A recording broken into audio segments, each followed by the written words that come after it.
Hello सांगमाने जय जगन्नाथ। आपनको मोर YouTube channel को स्वागत। बंधु माने आज आम अत्यंत गुरुत्वपूर्ण और उपयोगी सरकारी योजना बाबत को कथा हेबा। मुख्यमंत्री कन्या विवाह योजना जहाँ सारा ओडिशा रे एमकेवाई नाम रे परिचित। बंधु माने आज अनेक गरीब और अल्प आय परिवार पाई कन्या विवाह करबा एक चिंतार विषय हो गलानी।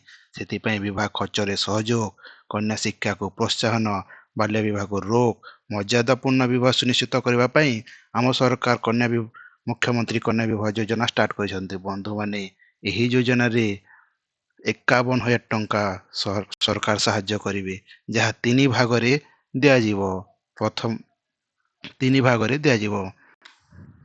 प्रथम 35,000 टंका सीधा सड़क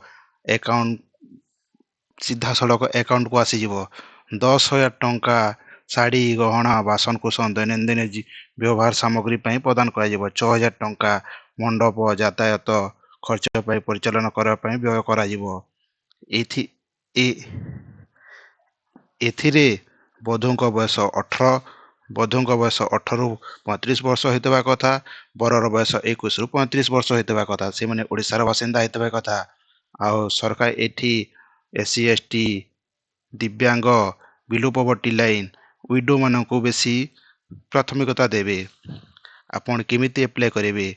ଆପଣ ସିଧାସଳଖ ଆପଣଙ୍କ ପାଖରେ ଥିବା ଆପଣଙ୍କ ୱାର୍ଡରେ ଥିବା ଅଙ୍ଗନବାଡିଙ୍କ ସାହାଯ୍ୟ ନେଇ ଫର୍ମ ଭରିବେ, ଆବଶ୍ୟକତା କାଗଜପତ୍ର ଦେବେ, ସଠିକ ତଥ୍ୟ ଦେଇ ଆପଣ ଆପ୍ଲାଏ କରିବେ। ବନ୍ଧୁମାନେ, ମୁଖ୍ୟମନ୍ତ୍ରୀ କନ୍ୟା ବିବାହ ଯୋଜନା 2025ରୁ 2030 ପର୍ଯ୍ୟନ୍ତ ଚାଲୁ ରହିବ। ଏହି ସମୟ ମଧ୍ୟରେ ଯୋଗ୍ୟ ପରିବାରମାନଙ୍କୁ ନିଶ୍ଚିତ ଭାବରେ ଏହି ଲାଭ ନେଇପାରିବେ। ବନ୍ଧୁମାନେ, ଯଦି ଆପଣଙ୍କ ଘରେ କିମ୍ବା ପଡ଼ୋଶୀ ଆତ୍ମପରିଚିତ କେହି ଯୋଜନାର ଯୋଗ୍ୟ ଅଛନ୍ତି, ତେବେ ଦୟାକରି ଏହି ସୂଚନା ତାଙ୍କୁ ଅବଶ୍ୟ ଦିଅନ୍ତୁ। ଯଦି ଭିଡ଼ିଓଟି ଭଲ ଲାଗିଥିଲେ ଲାଇକ୍ କରନ୍ତୁ, ସେୟାର କରନ୍ତୁ ଏବଂ ଚ୍ୟାନେଲକୁ ସବସ୍କ୍ରାଇବ୍ କରିବାକୁ ଭୁଲନ୍ତୁ ନାହିଁ। ଏହା ମୋର ଟିକେ ପ୍ରଥମ ଭିଡ଼ିଓ ତ କହିବାକୁ ଟିକେ ପ୍ରୋବ୍ଲେମ୍ ହେଉଛି। ଧୀରେ ଧୀରେ ଏହା ଠିକ୍ ହେଇଯିବ। ପୁଣି ଏକ ନୂଆ ସରକାରୀ ଯୋଜନା କିମ୍ବା ଜବ୍ ଅପଡେଟ୍କୁ ନେଇ ପୁଣି ଶୀଘ୍ର ଦେଖାହେବ। ଧନ୍ୟବାଦ। ଜୟ ଜଗନ୍ନାଥ।